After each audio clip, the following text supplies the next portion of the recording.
पिछले वर्ष के दौरान एक इलेक्ट्रॉनिक वस्तु की कीमत में 10% की वृद्धि हुई और इस वर्ष उसकी आय की कीमत में 10% की कमी हुई। यदि वर्तमान में इलेक्ट्रॉनिक वस्तु की कीमत 66,000 है तो पिछले वर्ष की शुरुआत में संबंधित इलेक्ट्रॉनिक वस्तु की कीमत क्या थी।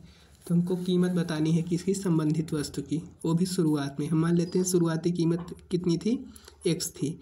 इसमें पहले 10% की वृद्धि हुई, 10 से 11 हो गया, फिर 10% की कमी हुई, मतलब 10 से 9 हो गई। अब इसकी कीमत कितनी हो गई है, 66,000। अब हमको यही x की वैल्यू निकाल लेनी है। तो इसको 3 से अगर काट देंगे, 3 त्रिक का 9, ये हो जाएगा 22। 11 से काट देंगे, 11 दूना 22, इधर हो गया 2000। ये दोनों 10 इधर जाएंगे तो इधर डबल जीरो बढ़ जाएगा और इधर डबल जीरो बढ़ गया तो फिर ये 3 जो है इसके नीचे चला आ जाएगा।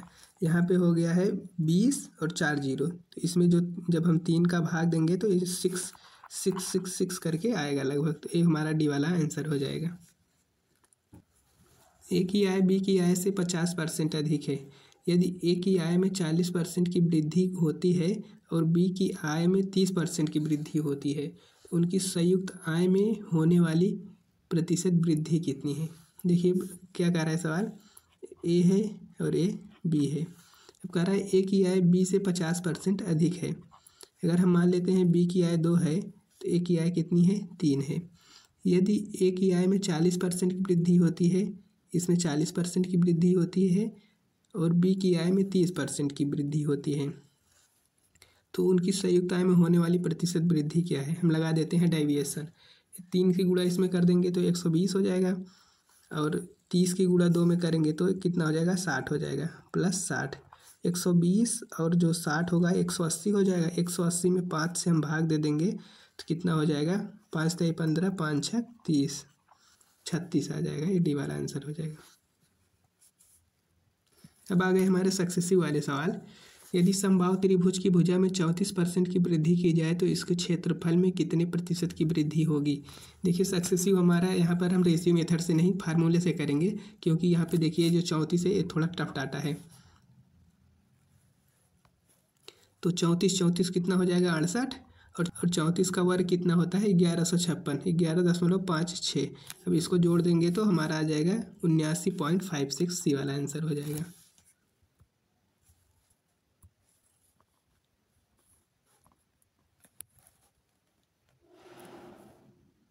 यदि घनाभ की लंबाई और चौड़ाई क्रमशः इतना परसेंट बढ़ा दी जाए और ऊंचाई इतना परसेंट तक कम की जाए तो घनाभ के आयतन में प्रतिशत वृद्धि ज्ञात कीजिए।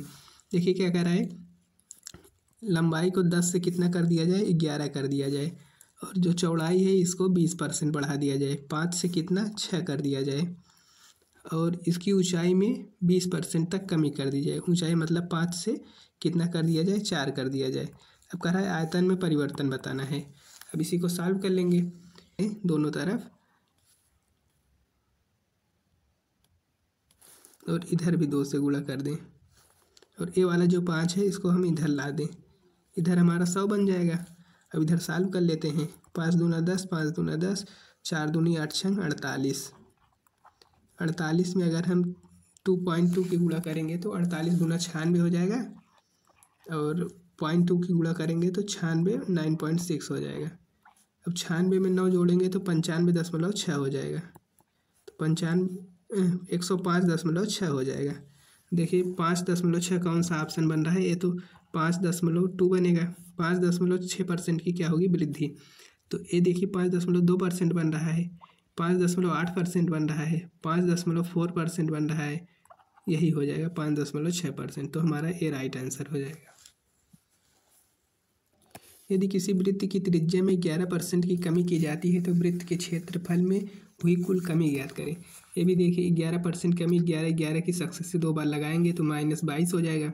अभी 11 गिर रही है, 121 होता है, 1.21 घटा देंगे तो 22 में से 1 हटाने के लिए पहले 2 घटा देते हैं, 2 घटाएंगे तो 20 हो जाएगा। अब 20.79 आंसर हो जाएगा हमारा। प्याज के मूल्य में 12.5% की वृद्धि होती है। प्याज की खपत में भी 12.5% की वृद्धि होती है, तो प्याज की खरीद पर खर्च में लगभग कितने प्रतिशत की वृद्धि होगी।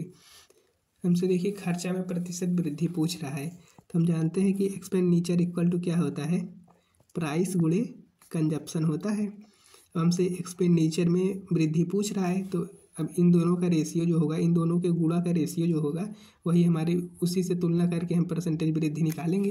देखिए मूल्य में 12.5% की वृद्धि हो रही है, मतलब 8 से 9 हो रहा है मूल्य, और प्याज की खपत में भी 12.5% की वृद्धि हो रही है, मतलब 8 से 9 ये भी हो रहा है। अब कह रहा है कितने प्रतिशत की लगभग वृद्धि होगी, 64 से 89 हो गया, 81 हो गया। 64 पे कितने की वृद्धि हुई, 64, 74, 84, मतलब 17 की वृद्धि हुई है। अब इसको परसेंटेज में चेंज करने के लिए इसमें 100 से गुणा कर लेते हैं। 100 से गुणा करेंगे तो 4 से काट देंगे तो हो जाएगा कितना, 16, इधर हो जाएगा 25। अब इसको काटेंगे तो 1 पॉइंट समथिंग आएगा, मतलब 25 से हल्का सा अधिक आएगा, तो 25 से हल्का सा अधिक 26.56% हो जाएगा हमारा राइट आंसर। अगला सवाल देखते हैं। प्रकाश का वेतन 75% था, यदि उसके वेतन में 8% की वृद्धि होती है तो नया वेतन कितना होगा। तो 75,000 से कितना हो जाएगा उसका वेतन, 108 हो जाएगा। तो इसको सॉल्व कर लेंगे, 00 कैंसिल, 1 0 आएगा, 5 8 40, लास्ट में 2 0 आएगा, नहीं यार बहुत जीरो दिए हुए हैं। तो देखिए इसको गुणा करेंगे, 75 का गुणा हमको देखिए 750 का गुणा 108 में करना है। पहले हम 750 की गुणा 100 में कर लेते हैं तो कितना हो जाएगा, 750, 00 बढ़ा देते हैं, फिर 8 की गुणा 750 में कर लेते हैं, 0 8 पंचे 40, 8 सत्ते 56, 4 60, 75 में 6000 जोड़ देंगे तो कितना हो जाएगा, 81,000। आगे देखते हैं।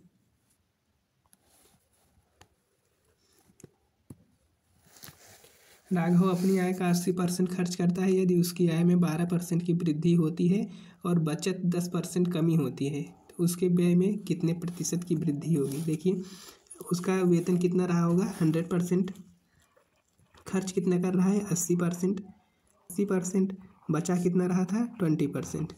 अब कह रहा है कि यदि उसके आय में 12% की वृद्धि होती है, टोटल में कितने की वृद्धि होती है 12% की, और बचत में 10% की कमी होती है, ये कितना होता है -10%।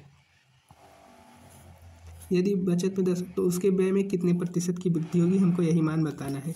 तो देखिए इसका हम रेशियो ले लेते हैं, 4:1 हो जाएगा ये। देखिए इसमें 10% की कमी हुई है, यहाँ पे 12% की वृद्धि हुई है, तो यहाँ पर भी 12% की वृद्धि होनी चाहिए, यहाँ पर भी 12% की वृद्धि होनी चाहिए, लेकिन 10% की कमी हुई है। डिफरेंस कितना हुआ 22 का, 22 की कमी हुई है तो यहाँ पर 22 की वृद्धि होगी। एक है तो 1 से गुणा करेंगे तो 22 ही होगा, 22 में कितने पर 4 पर, 4 से भाग देंगे तो 5.5 आ जाएगा, 12 5 17.5 होगा, ये वाला राइट आंसर हो जाएगा हमारा। ठीक है, बशीर का कार्य समय जो है प्रतिदिन 15% बढ़ गया है और उसका वेतन प्रति घंटे 20% तक बढ़ गया है। उसकी दैनिक आय में कितने प्रतिशत तक बढ़ गई। देखिए कार्य समय जो है प्रतिदिन 15% बढ़ गया है, मतलब कार्य समय उसका 20 से 23 हो गया है, और उसका वेतन प्रति घंटे 20% बढ़ गया है। वेतन कितना हो गया है 5 से 6 हो गया है। पूछ रहा है उसकी दैनिक आय में कितने प्रतिशत की वृद्धि हुई। देखिए यहाँ पे 100% ऑटोमेटिक हो गया, 23 छक्का कितना होता है 138, तो 100 से जब इसकी तुलना करेंगे तो कितना बढ़ा है 38% इंक्रीज हुआ है, तो कौन सा आंसर हो जाएगा सी वाला। एक सिनेमा हॉल में सीटों की संख्या में 20% की वृद्धि होती है और एक टिकट की कीमत में भी 8% की वृद्धि होती है, तो एकत्र किए गए राजस्व में प्रतिशत वृद्धि कितनी है। क्योंकि सीटों की संख्या कितनी हो जा रही है हमारी 5 से 6 हो गई, और टिकट की कीमत में भी 8% की वृद्धि होती है, 8% की वृद्धि होती है। 8% की फ्रैक्शन वैल्यू कितनी होती है 2/25, 2/25 होती है, तो यहाँ पे 25 हो जाएगा, तो यहाँ पे 2 बढ़ जाएगा तो कितनी हो जाएगी 27। एकत्र किए गए राजस्व में भी प्रतिशत की वृद्धि ज्ञात कीजिए। देखिए प्रतिशत वृद्धि हमको ज्ञात करने के लिए अगर यहाँ पर हम 100 बना लें तो हमको कंपेयर करने में इससे आसानी होगी। इसको 100 बनाने के लिए हम क्या करते हैं कि यहाँ पे 0.8 से गुणा कर देते हैं, और इसमें भी 0.8 से गुणा कर देंगे, उधर करें तो इधर भी करना होगा, और ये रेशियो है तो यहाँ पर कोई प्रभाव नहीं पड़ने वाला। ये देखिए अब हमारा 100 बन जाएगा, 25 पंचे 125 में 8 की गुणा करेंगे तो यहाँ पर 100 आ जाएगा, और यहाँ पे कितना होगा 27 छक्का 27 तरीके 81 का 2 गुना कर देंगे तो 162। 162 में अगर हम 0.8 से गुणा कर देंगे तो 8 दूना 16, हाथ में 1, 8 छंग 48, 49, 8 एक 8, 4 12, तो कितना आ जाएगा 129.6, मतलब 29.6% की वृद्धि हो जाएगी। सवाल देख रहे हैं कितने पूछा गया है।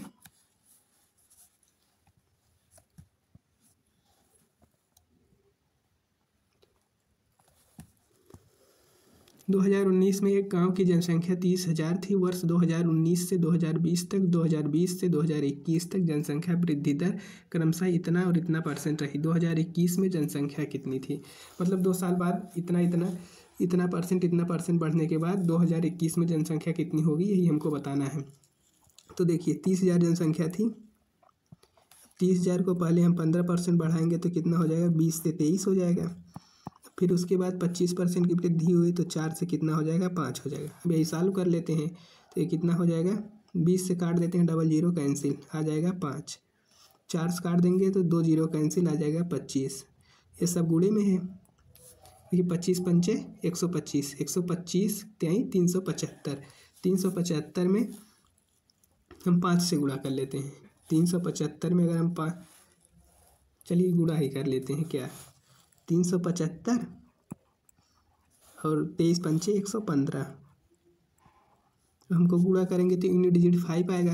ये वाला ऑप्शन नहीं होगा, ये वाला नहीं होगा, तो बहुत नज़दीक है। चलो कर लेते हैं गुणा।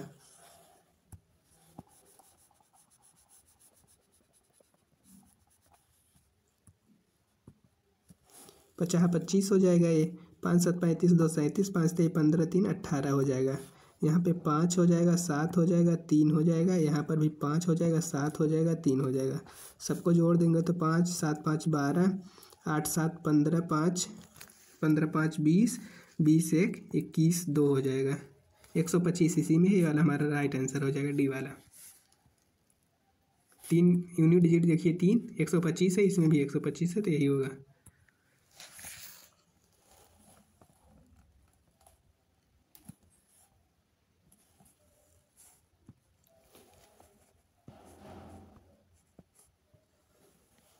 एक निश्चित वर्ष में एक शहर की जनसंख्या 18,000 थी। अगले वर्ष में पुरुषों की जनसंख्या में 5% की वृद्धि हुई और महिलाओं की जनसंख्या में 7% की वृद्धि हुई और कुल जनसंख्या बढ़कर 19,200 हो गई।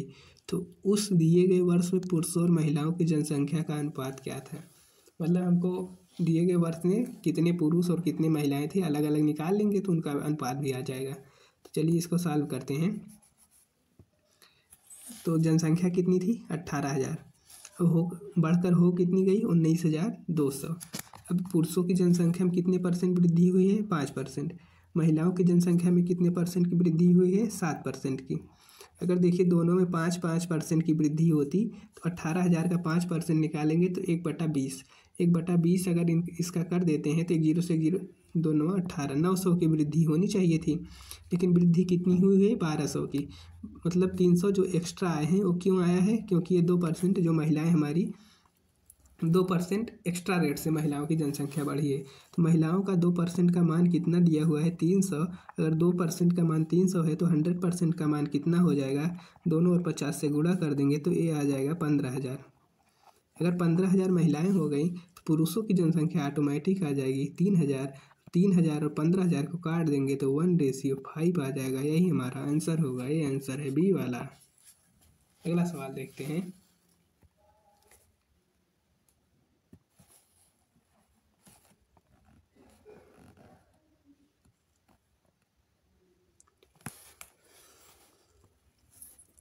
पिछले वर्ष की तुलना में एक शहर में पुरुषों की जनसंख्या में 20% और महिलाओं की जनसंख्या में 42.5% की वृद्धि हुई।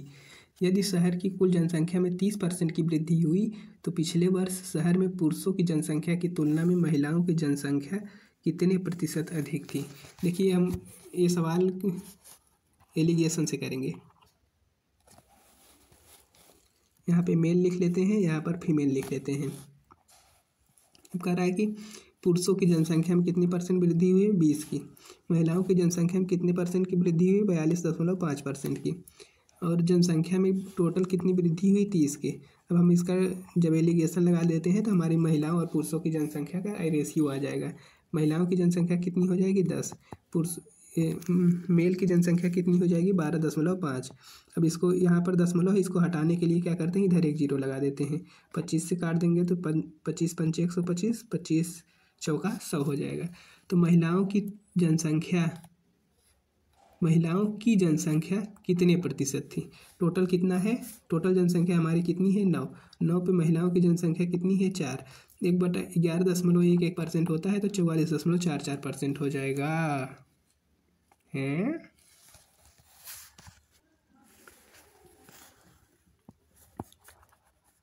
कुल जनसंख्या में नहीं, देखिए ये पूछा है कि पुरुषों की जनसंख्या की तुलना महिलाओं की जनसंख्या कितने प्रतिशत थी। तो पुरुषों की जनसंख्या कितनी है 5, महिलाओं की जनसंख्या कितनी है 4, 1/5 मतलब 20%, 20% में 4 की गुणा करेंगे तो 80% हो जाएगा। ये हमारा आंसर हो जाएगा। अगला सवाल देखते हैं।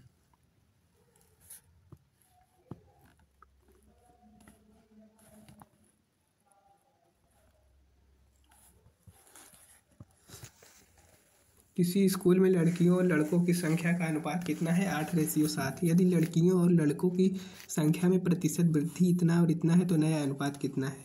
देखिए 8 है कितना, गर्ल्स की संख्या, बॉयज़ की संख्या कितनी है 7। तो कह रहा है कि लड़कियों और लड़कों की संख्या में इतना % की वृद्धि की जाए। लड़कियों की संख्या कितनी हो रही है 10 से 11, लड़कों की संख्या कितनी हो रही है 5 से 6। अब हमको यही अनुपात पूछा है तो अनुपात बताने में क्या, 5 दूना 10, 2 चौका 8, 2 दूना 4, 2 तिहाई 6, 11 दूनी 22, 22:21। डी वाला हमारा आंसर हो जाएगा।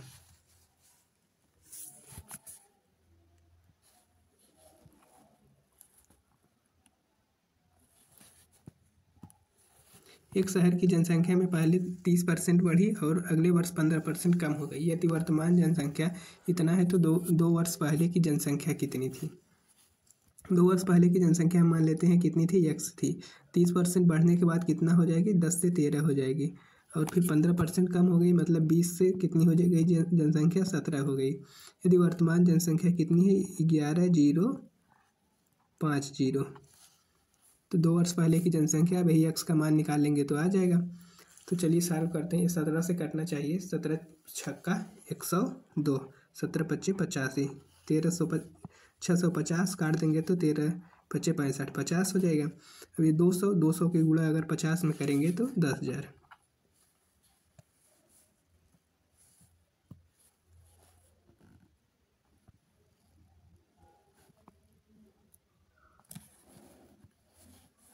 देखिए सीजीएल मेंस का सवाल है।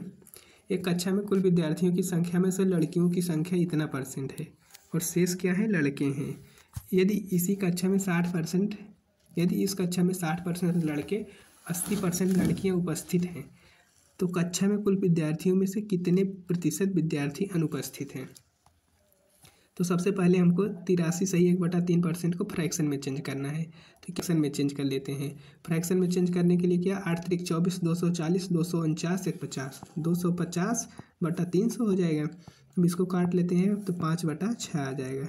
अब देखिए क्या कह रहा है कि कुल विद्यार्थियों की संख्या में से लड़कियों की संख्या कितनी है 83 सही 1/3%। 6 में से कितनी है 5 लड़कियां हैं तो बॉयज़ कितने होंगे 1 होंगे।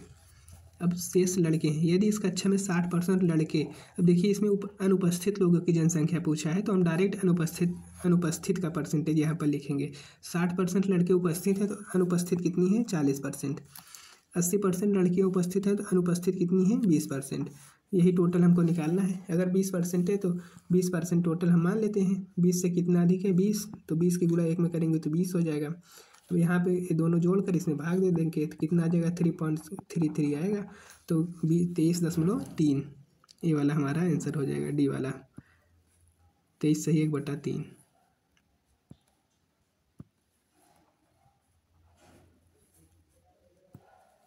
यहाँ पर 23 सही 1/3 है।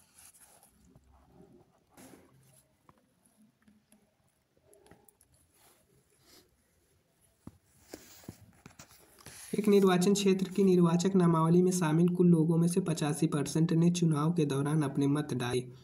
मतों में से 10% अवैध घोषित कर दिए गए। यदि मतदाता सूची में 30,000 लोग शामिल थे और धर्म ने 1 लाख, नहीं ये 3 लाख है, 1,37,700 वैध मत प्राप्त किए। तो धर्म को वैध मतों की कुल संख्या के कितने प्रतिशत मत प्राप्त हुए थे? देखिए, तो वैध मतों की संख्या निकालने के लिए क्या करते हैं, इसमें लोग कितने थे? 3 लाख लोग।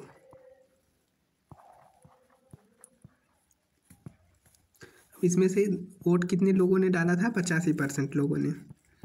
इसमें से जो भी था 10% अवैध घोषित हो गया था।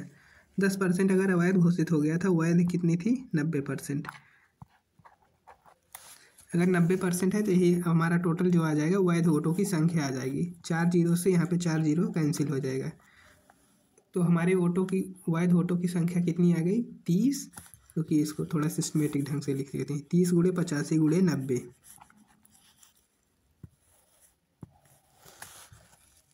30 गुणे 85 गुणे 90, ये हमारे टोटल वैध वोटों की संख्या आ गई। इस पर 1,37,700 वोट का परसेंटेज हमको बताना है, कितना परसेंट हो रहा है। तो यहाँ पर अगर हम 100 से गुणा करते हैं तो 2 जीरो से ये 2 जीरो कैंसिल हो जाएगा। देखिए, ये 17 से काटते हैं तो कटना चाहिए। 7 9 से कट रहा है कि नहीं? 7 7 14 3 17 1 18, 9 से पहले काट देते हैं। 9 1 9, 9 5 45, 9 3 27। 17 से काट देंगे तो 17 9 153 होता है, 9 आ जाएगा। 17 5 85, 5 15 से काट देंगे तो 15 छक्का 90, कितना आ जाएगा? 60%। 60% कौन सा ऑप्शन है? डी वाला। 2 उम्मीदवारों के बीच चुनाव में पंजीकृत मतदाताओं में से 20% ने अपना मत नहीं दिया और 40 मत अवैध घोषित कर दिए गए। विजेता को पंजीकृत मतों का 42% प्राप्त हुआ और उसे 112 मतों से विजेता घोषित किया गया। पंजीकृत मतदाताओं की संख्या कितनी थी? मान लेते हैं मतदाताओं की संख्या कितनी थी? 100 थी। अब इसमें से दिया है कि 20% ने अपना मत नहीं दिया। 20% ने अपना मत नहीं दिया, दिया कितने लोगों ने? 80% लोगों ने। इसमें से भी 40 मत अवैध घोषित कर दिए गए। विजेता को पंजीकृत मतों का 42% प्राप्त हुआ। इसमें से जो है 40 अवैध घोषित हो गए और जो विजेता है उसको पंजीकृत मतदाताओं का, मतलब 100 का 42% प्राप्त हुआ, मतलब 42 वोट इसको प्राप्त हुए और 112 मतों से विजयी घोषित कर दिया गया। पंजीकृत मतदाताओं की संख्या हमको बतानी। देखिए, अगर 42% आ गया है तो ये विजयी हुआ, ये अधिक है, तो 80 में से अगर 42% घटाते हैं तो कितना आएगा? 42 8 50, ये तो हमारा आ जाएगा 38 प्लस 40। तो इन दोनों का डिफरेंस जो दिया हुआ है, कितना दिया हुआ है? 112। 112 मतों से जीत रहा है तो 112 जब इनका डिफरेंस लेंगे तो 4 - 40 आ जाएगा। 4 - 40 का मान दिया हुआ है 112, 4% है। जब 40 माइनस इधर जाएगा तो इधर कितना हो जाएगा? प्लस। तो कितना हो जाएगा? 4% की वैल्यू 152।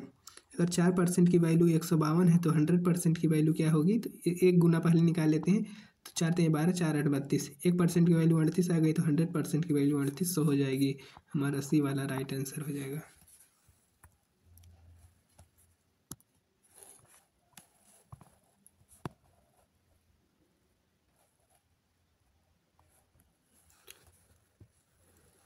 दो उम्मीदवारों के बीच में 5% मत अमान्य हो गए थे। विजयी उम्मीदवार को 2200 वोट और पराजित उम्मीदवार को 1600 वोट मिले। पराजित उम्मीदवार को डाले गए कुल मतों का कितना प्रतिशत मत प्राप्त हुआ? तो हमको देखिए टोटल वोट निकालना है। टोटल वोट निकालेंगे तभी पराजित जो व्यक्ति है उसका परसेंटेज निकाल पाएंगे। तो देखिए क्या कह रहा है कि 5% अमान्य घोषित हो गए, तो 95% मान्य रहे होंगे, यही मान्य वोट इनको मिले होंगे। तो 16 और 12 कितना हो जाएगा? 16 और 22 3800 हो जाएगा। तो अगर हम निकाल लें कितना, 19 से काट दें तो 19 पंचे 95, 19 दूना 38, इधर 20 से गुणा कर दें तो टोटल वोट आ जाएगा। इधर 200 है, इधर भी 20 से गुणा करते हैं तो कितना आ जाएगा? 4000। 4000 हमारा टोटल वोट आ गया। यही 4000 का पराजित व्यक्ति कितना है? पराजित इसी 4000 का परसेंटेज पूछा है। पराजित व्यक्ति को कितना मिला था? 1600 वोट। तो 4000 का 1600 कितना परसेंट होता है? परसेंट, डबल जीरो कैंसिल, यहाँ पर 100 से गुणा कर देंगे, 20 पंचे 100, 20 दूना 40, 16 पच्चीस 80 में 2 से भाग दे देंगे तो आ जाएगा 40%।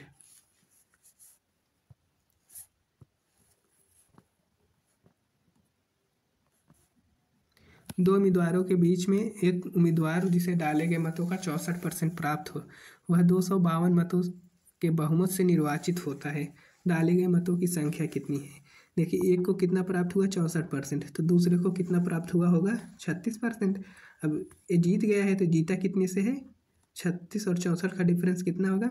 14 में से 6 गए 8, 5 में से 3 गए 2, 28%। 28% की वैल्यू कितना दिया हुआ है? 252।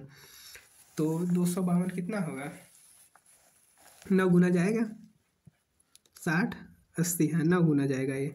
तो क्या पूछा है? डाले गए मतों की संख्या, 1% की वैल्यू 9 है तो 100% की वैल्यू 900 हो जाएगी। हमारा राइट आंसर बी वाला हो जाएगा।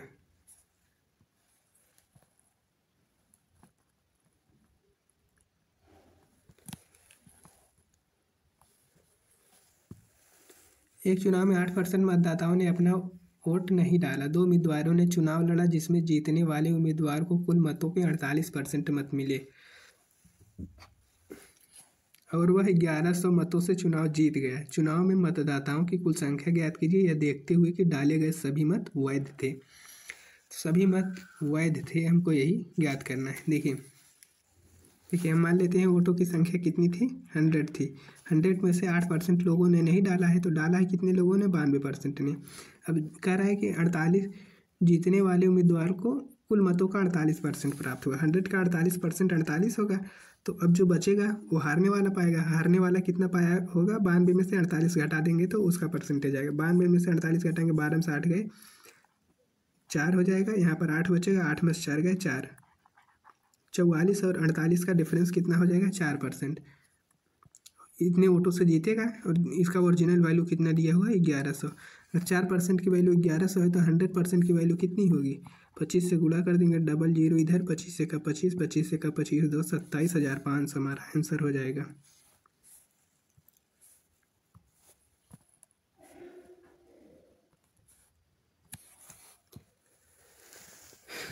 किसी निर्वाचन क्षेत्र में कुल मतदाताओं की संख्या का 55% पुरुष और शेष महिला है। अगर मेल कितने हैं? फीमेल 55% पुरुष हैं, फीमेल कितनी होंगी? 45%। और कह रहा है यदि 40% पुरुष अशिक्षित हैं तो 40% महिलाएं शिक्षित हैं, तो अशिक्षित महिलाओं की तुलना में शिक्षित पुरुषों की संख्या कितने प्रतिशत अधिक है? केवल शिक्षित और अशिक्षित में हमको समझ में आ जाए बस, और इस क्वेश्चन में कुछ नहीं है। देखिए क्या पूछा है? शिक्षित पुरुषों की संख्या कितने प्रतिशत अधिक है, और दिया का कितना है? 40% अशिक्षित हैं, तो शिक्षित कितने होंगे? 55 का 60%। इधर देखिए 40% महिलाएं शिक्षित हैं, और तो पूछा अशिक्षित महिलाओं की तुलना में। अगर 40% महिलाएं शिक्षित हैं तो अशिक्षित कितनी होंगी? 60% ना। इसी का रेशियो ले लेते हैं। देखिए दोनों कट जाएगा, 5 से काटेंगे तो ये कितना हो जाएगा? 5 9 45, 5 11, 9 से कितना अधिक है? 2, कितना हो जाएगा? 22.22%। मतलब ए वाला आ जाएगा 22 सही 2/9%।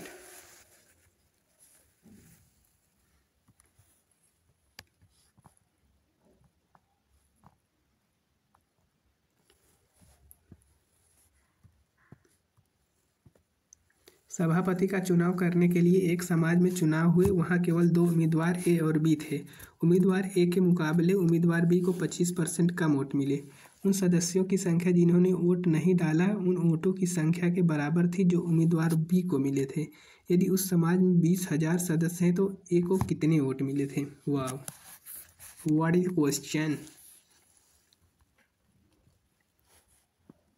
देखिए सीजीएल मेंस 2018 का सवाल है। कितने लोग थे? 2 लोग, ए और बी। अब कह रहा है कि उम्मीदवार ए के मुकाबले उम्मीदवार बी को 25% कम वोट मिले। अगर ए को 4 वोट मिले हैं, बी को कितने मिले हैं? 3 मिले हैं।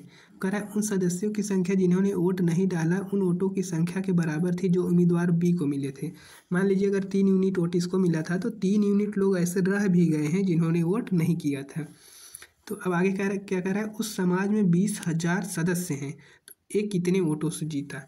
तो देखिए टोटल सदस्य हैं कितने समाज में, 4A 3A 4 3 7 और 3A जिन्होंने वोट नहीं किया था, टोटल हैं कितने 10। और हमसे पूछ क्या रहा है कि ए कितने वोटों से जीता है, 1 यूनिट वोट से जीता, 4 और 3, इसको 4 वोट मिले, इसको 3 वोट मिले, तो 1 यूनिट वोट ज़्यादा पाया, तो 1 यूनिट की वैल्यू पूछ रहा है। 10 की वैल्यू अगर 20,000 दिया हुआ है तो 1 की वैल्यू कितना हो जाएगी, 2,000 हो जाएगी 1 की वैल्यू। 2,000 हमारा डी वाला राइट आंसर हो जाएगा। एक चुनाव में उम्मीदवार एक्स को कुल वैध मतों का 70% मिले। यदि कुल मतों के 20% मतों को अवैध घोषित कर दिया गया और मतों की कुल संख्या इतना थी, तो इस उम्मीदवार के पक्ष में पड़े वैध मतों की संख्या की गणना कीजिए। देखिए 70% वैध वोट मिले थे तो 7 का मल्टीपल होना चाहिए, तो 7 का मल्टीपल ए नहीं है, 7 × 5 = 35, ए भी नहीं है, ए भी नहीं है, तो ये हमारा राइट आंसर हो जाएगा।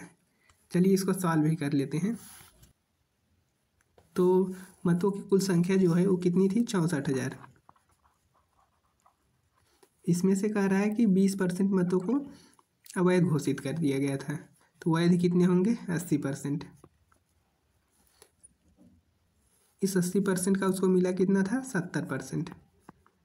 यही सॉल्व कर लेंगे तो हमारा आंसर आ जाएगा 4 0 से 4 0 कैंसिल, और यहाँ पे हो जाएगा 7 × 4 = 28 और 7 × 42 2 44, 448। 448 में हम 8 से गुणा करेंगे तो 8 × 8 = 64 और 8 चौक 32, 32 × 6 = 38 3, 8 चौक 32, 32 3 35, 35 84 00। यही पहला आंसर हो जाएगा। आगे देखते हैं।